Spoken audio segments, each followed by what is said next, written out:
हैं question number 16। Question number 16 में क्या है कि vector A B C are mutually perpendicular है ना। तीन वेक्टर क्या, तीनों वेक्टर एक दूसरे के परपेंडिकुलर है। तो show that vector C cross vector A cross B is equal to 0 and is the converse is true. Converse भी इसका ट्रू है कि नहीं। सबसे पहले देखते हैं कि म्यूचुअली परपेंडिकुलर वेक्टर का मतलब क्या हुआ। म्यूचुअल परपेंडिकुलर वेक्टर का मतलब क्या हुआ। मान लो कि ये क्या है, एक एक्स एक्सिस है, ठीक है, ये एक्स एक्सिस है, ये वाई एक्सिस और ये मान लेते हैं जेड एक्सिस। अब ये तीनों क्या है, आपस में क्या है, एक दूसरे से क्या बना रहा है, एंगल 90 डिग्री बना रहा है। इसलिए तीनों वेक्टर क्या है, म्यूचुअली परपेंडिकुलर वेक्टर है। ओके, तो मान लेते हैं mutually perpendicular vector. Show that vector C, मुझे शो क्या करना है, C cross vector A cross B is equal to 0। मुझे ये प्रूव करना है। तो इसको प्रूव करने के लिए सिंपल सा चीज़ देखिए, ध्यान दीजिए। सबसे पहले तो ए क्रॉस बी का हम डायरेक्शन देख लेते हैं। अब ए क्रॉस बी का मतलब क्या, माना कि वेक्टर ये एक्स एक्सिस क्या है, ए वेक्टर है, और वाई एक्सिस क्या है, वेक्टर वी है, और वेक्टर सी जो है जेड डायरेक्शन में है। तो ए क्रॉस बी का मतलब क्या हुआ, ए क्रॉस बी का मतलब क्या इस्तेमाल कर सकते हैं, ऐसे रखते हैं एक्स एक्सिस की तरफ अपना हाथ, और क्या हो, ए क्रॉस बी की तरफ उसको मूव करेंगे तो क्या होगा, जेड डायरेक्शन में इसका डायरेक्शन होगा। जेड डायरेक्शन मतलब कहने का मतलब ये क्या है, जेड डायरेक्शन है। इसका मतलब कि ए क्रॉस बी का जो डायरेक्शन होगा, ए क्रॉस बी का जो डायरेक्शन होगा क्या होगा, वेक्टर सी की तरफ होगा। इसका मतलब ये क्लियर हो गया कि A cross B is equal to, है ना, ए क्रॉस बी का जो वेक्टर का जो डायरेक्शन है वो क्या होगा, वेक्टर सी के डायरेक्शन की तरफ होगा। मतलब क्या होगा, ए क्रॉस बी ये दोनों आपस में क्या होगा, पैरेलल होगा वेक्टर सी के। सिर्फ इसका डायरेक्शन क्या है, इक्वल है। इसका मतलब अब क्या, इसको सॉल्व करना चाहते हैं। इसका मतलब वेक्टर सी जो है, ए क्रॉस बी का डायरेक्शन क्या होगा, वेक्टर ए क्रॉस बी जो है सी के पैरेलल है। पैरेलल का मतलब ये हुआ कि वेक्टर ए क्रॉस बी जिस डायरेक्शन में है उसी डायरेक्शन में क्या है, वेक्टर सी है। वेक्टर सी, इन दोनों के बीच का जो एंगल बना है वो 0 डिग्री है। अगर इन दोनों के बीच का एंगल क्या होगा, 0 डिग्री होगा, तो कह सकते हैं क्या है, ए क्रॉस बी, है ना, ए क्रॉस बी, इसको बोलते हैं कैपिटल ए, बोलते हैं कैपिटल ए क्रॉस बी। सी का मैग्नीट्यूड और सी का मैग्नीट्यूड इंटू ए क्रॉस बी का magnitude into sine of 90 degree, क्योंकि वेक्टर सी का जो डायरेक्शन है वही डायरेक्शन क्या है, ए क्रॉस बी का। इन दोनों के बीच का एंगल क्या है, 0 डिग्री। इसलिए कह सकते हैं कि sine 0 degree, sine 0 degree convert कर क्या होगा, 0 डिग्री। नॉट कन्वर्स, इसका मतलब क्या होगा, कन्वर्स का मतलब क्या होगा, ए क्रॉस बी पहले लिखेंगे और उसके बाद वेक्टर सी, ये क्या हुआ, कन्वर्स। ये ट्रू है कि नहीं, ये सॉल्व देखना चाहते हैं। तो सबसे पहले मान लो कि वेक्टर सी तुम्हारा किधर है, वेक्टर सी अपोजिट डायरेक्शन, कहने का मतलब क्या, ए क्रॉस बी पहले लिखेंगे और वेक्टर सी ये लिखेंगे। लेकिन एंगल भी अभी भी क्या है, इन दोनों के बीच क्या है, एंगल क्या है, 0 डिग्री ही है। तो हम लिख सकते हैं इन दोनों के बीच का एंगल अभी भी क्या है, 0 डिग्री है। तो magnitude of A cross B का मैग्नीट्यूड और मैग्नीट्यूड ऑफ वेक्टर सी का मैग्नीट्यूड और साइन ऑफ 0 डिग्री। तो साइन ऑफ 0 डिग्री का मतलब क्या होगा, ये 0 होगा तो पूरा का पूरा टर्म क्या कर देगा, 0 कर देगा। इसलिए अभी भी क्या है, ट्रू ही है। मतलब क्या है, C cross A cross B is equal to भी 0 होगा और A cross B cross C is equal to भी क्या होगा, 0 होगा। A particle moves on straight line with constant speed v, अगर इसकी स्पीड क्या है, कांस्टेंट v से मूव कर रहा है। At a certain time it is a point p, मतलब किसी टाइम के बाद ये पॉइंट कहाँ पे पहुंच जा रहा है, मान लो कि ये p पे पहुंच जा रहा है। ओके, p पे ऑन इट स्ट्रेट लाइन, ठीक है, यहाँ पे straight line. o is the fix point, और कहीं पे मान लो ये हमारा क्या है, फिक्स पॉइंट o है, ठीक है। ऐसे हम कोऑर्डिनेट ले लेते हैं, से एक्सप्लेन करना काफ़ी आसान हो जाएगा। ये क्या है, मान लो कोऑर्डिनेट, ये मान लो कि हमारा ओरिजिन है ओ, ठीक है, O is the fix point. Show that O P cross V is independent. O P cross V मतलब क्या है, ओ पी यहाँ से यहाँ तक कि ओ पी हो गया, और क्रॉस वी मतलब क्या होगा, ये वी इसके वेलोसिटी क्या है, वी है, इंडिपेंडेंट ऑफ पोजीशन पी। मतलब ये जो ओ पी क्रॉस वी जो है वो इंडिपेंडेंट ऑफ पोजीशन पी, मतलब कि जो ओ पी क्रॉस वी आएगा वही मान ले पी है, तो यहाँ पे मान लेते हैं क्यू मान लेते हैं,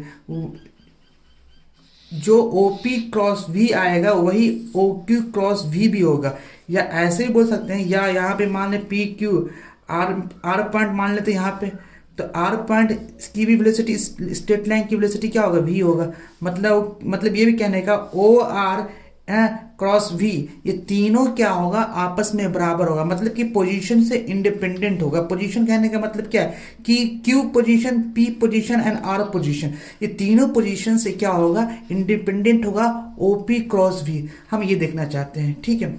सबसे पहले हम देखो इस करते हैं क्या है, ध्यान समझिए। सबसे पहले हम क्रॉस प्रोडक्ट, हम क्रॉस प्रोडक्ट लेते हैं। मान लो ये एंगल थीटा है, ठीक है, ये एंगल जाएगा, प्रूव हो जाएगा कि इंडिपेंडेंट ऑफ पोजीशन है, इंडिपेंडेंट ऑफ पोजीशन। हम करना चाहते हैं इसको इक्वल, इक्वल करते हैं, देखते हैं। अगर ये देखो ये थीटा होगा, ये भी क्या होगा, थीटा होगा, ठीक है। ओ है, एम है, और क्या है, क्यू पोजीशन है। सबसे पहले हम निकालना चाहते हैं ओ क्यू निकालना चाहते हैं, ओ क्यू क्रॉस भी निकालना चाहते हैं, ठीक है। तो ओ क्यू का मैग्नीट्यूड और v का मैग्नीट्यूड और sine of theta. Sine of theta क्या है, यहाँ से ये v और ओ क्यू के बीच का जो एंगल होता है वो साइन ऑफ थीटा हो गया। उसी तरह से हम निकाल रहे हैं ओ पी क्रॉस v। अगर ओ पी क्रॉस v निकालना चाहें तो ओ पी का मैग्नीट्यूड और वेक्टर v का मैग्नीट्यूड और साइन ऑफ थीटा। अब ध्यान दीजिए, theta dash, theta double dash, ये सब क्या होगा, आपस में इक्वल नहीं होगा। जैसे जैसे आगे बढ़ेंगे वैसे वैसे थीटा क्या होगा, चेंज होता जाएगा, ठीक है। तो अब उसी तरह से हम निकालना चाहते हैं ओ क्यू निकाला, ओ पी निकाला, अब ओ आर की बात कर रहे हैं, ओ आर क्रॉस वी। तो मैग्नीट्यूड ऑफ वी और साइन थीटा डैश, और ये क्या होगा, sign theta double dash, okay. अभी तीनों को इक्वल करना चाहते हैं, तो इक्वल करने के लिए मान लो कि एक ट्रायंगल ले लिया। ये एंगल, ये क्या है, ट्रायंगल है, in triangle O Q M. क्या, ओ क्यू एम एक ट्रायंगल है। हम इन ट्रायंगल की बात करें, इन ट्रायंगल में बात करेंगे तो sine theta is equal to क्या होगा, परपेंडिकुलर मतलब क्या है, ओ एम क्या है, परपेंडिकुलर है, और O Q hypotenuse, O Q क्या, हाइपोटेनस। इसका मतलब क्या है, O M is equal to क्या होगा, O Q sine of theta. मतलब क्या है, इन दोनों का प्रोडक्ट, मतलब क्या है, O Q sine of theta into vector V. तो O Q sine of theta को लिख सकते हैं ओ एम, क्या लिख सकते हैं, ओ एम। ये क्या होगा, ओ एम वेलोसिटी वी। उसी तरीके से हम ओ एम निकाला, उसी तरह से ये थीटा डैश है तो ये भी थीटा डैश होगा। अब ट्रायंगल कौन सा हो जाएगा, ओ पी एम। तो ओ पी एम में क्या होगा, ओ एम बराबर क्या होगा, ओ एम बराबर O P sine of theta. तो जहां जहां O P sine of theta dash है, साइन ऑफ थीटा, ये तुम्हारा थीटा है, ये तुम्हारा क्या है, थीटा डैश है। अब साइन ऑफ थीटा डैश मतलब O P into sine of theta dash को क्या लिख सकते हैं, ओ एम लिख सकते हैं, ओ एम और वेलोसिटी वी। सिमिलरली अब ट्रायंगल, कौन से ट्रायंगल की बात कर लेंगे, ओ आर एम में क्या, ये क्या, थीटा डबल डैश है। उसी तरह से ओ एम फिर निकालेंगे, तो ओ एम निकालेंगे तो क्या, सेम तरीके से यहाँ पे निकल जाएगा, यहाँ ओ पी था वहाँ क्या होगा, ओ आर हो जाएगा, O R sine theta double dash. जहाँ जहाँ O R sine theta double dash है वहाँ वहाँ हम ओ एम लिख सकते हैं, इसलिए ये भी क्या होगा, ओ एम वेलोसिटी वी। तो हम देख के आ रहे हैं तीनों आपस में क्या है, इक्वल है, लेकिन तीनों का पोजीशन अलग अलग है, फिर भी तीनों क्या है, आपस में इक्वल है। तो कह सकते हैं यहाँ पे कि O P, O Q and O R all are independent of position।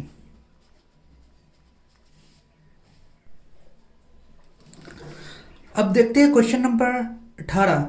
देखो क्या है इस क्वेश्चन में, a force on charge particle, charge particle में फोर्स लग रहा है due to electric and magnetic field, electric field and magnetic field की वजह से। तो फोर्स गिवन क्या, force is equal to given है, force equal to Q into vector E plus Q into vector V cross B है। ठीक है, actually में ये क्या है, लोरेंस फोर्स है। लोरेंस फोर्स मतलब क्या है कि वैसा फोर्स है जहां पे इलेक्ट्रिक फील्ड और मैग्नेटिक फील्ड दोनों एग्जिस्ट करता होगा, तब उस चार्ज पार्टिकल पे जो फोर्स लगता है उसको बोलते हैं लोरेंस फोर्स। खैर वो क्लास 12th में पढ़ना है, अभी ये क्लास 11th का क्वेश्चन है। Suppose electric E is along the positive x axis, ये मान लो कि जो x axis, positive x axis की तरफ क्या है, इलेक्ट्रिक फील्ड है, इसको एक्स मान लेते हैं, इलेक्ट्रिक फील्ड मान लेते हैं ई, पॉजिटिव एक्स एक्सिस की तरफ। ठीक है, and B along the Y axis, B मान लेते हैं, वेक्टर बी जो है तुम्हारा क्या है, वाई है, जो वेक्टर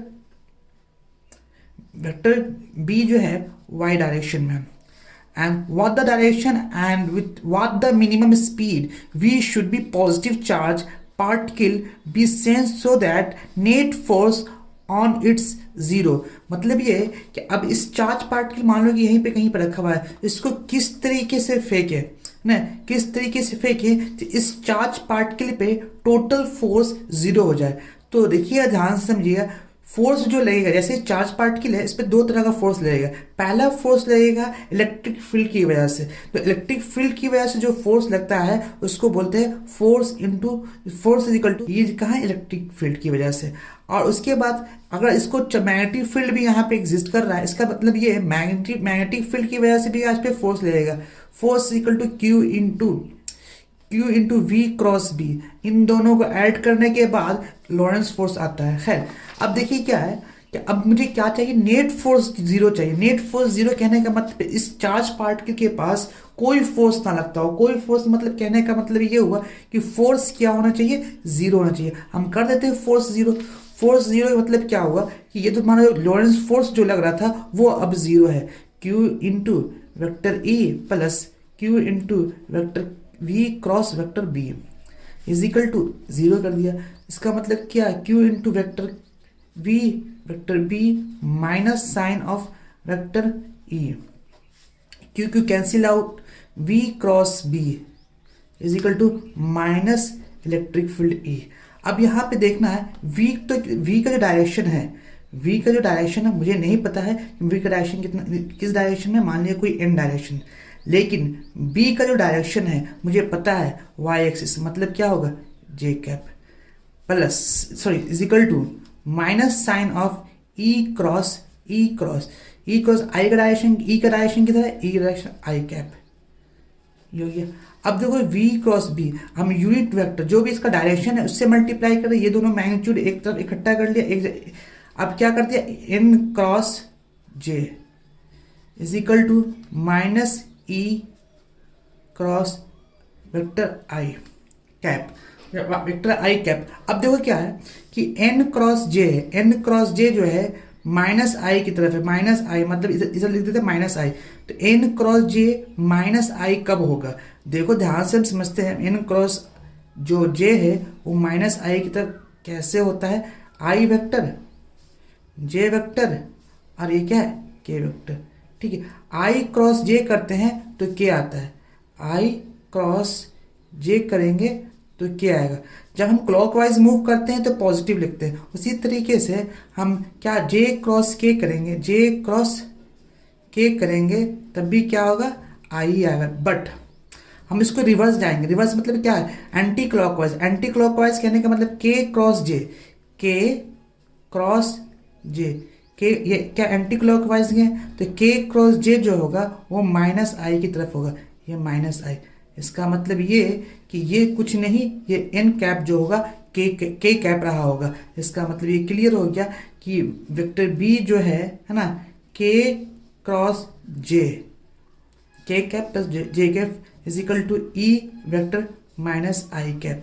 इसका मतलब के क्रॉस जे को हम क्या लिख सकते हैं, माइनस आई लिख सकते हैं। तो यहाँ पे माइनस आई कैप लिख दिया और यहाँ पे इलेक्ट्रिक फील्ड जो है माइनस आई की डायरेक्शन में है। अब देखो दोनों आई कैप सेम डायरेक्शन में है, इसलिए दोनों वेक्टर क्या होगा, आपस में बराबर होगा। इसका मतलब ये vector E is equal to vector V B. V और बी मतलब क्या है, वी बी मतलब क्या होगा, वी और बी मतलब क्या, इलेक्ट्रिक फील्ड जो वेलोसिटी और मैग्नेटिक फील्ड का मल्टीप्लिकेशन होगा, या ऐसे भी कह सकते हैं वी इज इक्वल टू क्या होगा, ई बाई बी। अगर ऐसा है तब हम कह सकते हैं कि चार्ज पार्टिकल के पास जो वेलोसिटी होगा वो जीरो होगा। अब बात करें डायरेक्शन की तरफ फेंकेगा, मतलब के कैप की तरफ। अगर वो चार्ज पार्टिकल को के डायरेक्शन में फेंकेगा, के डायरेक्शन मतलब क्या, जेड। अगर के कैप की तरफ फेंकता है, जब के कैप की तरफ फेंकेगा तो क्या होगा, इधर फेंकेगा इस पर नेट फोर्स क्या होगा, जीरो होगा। जब नेट फोर्स जीरो होगा तो इसका मतलब क्या होगा, यही तुम्हारा वी जो वेलोसिटी होगा ई बाई बी होना चाहिए।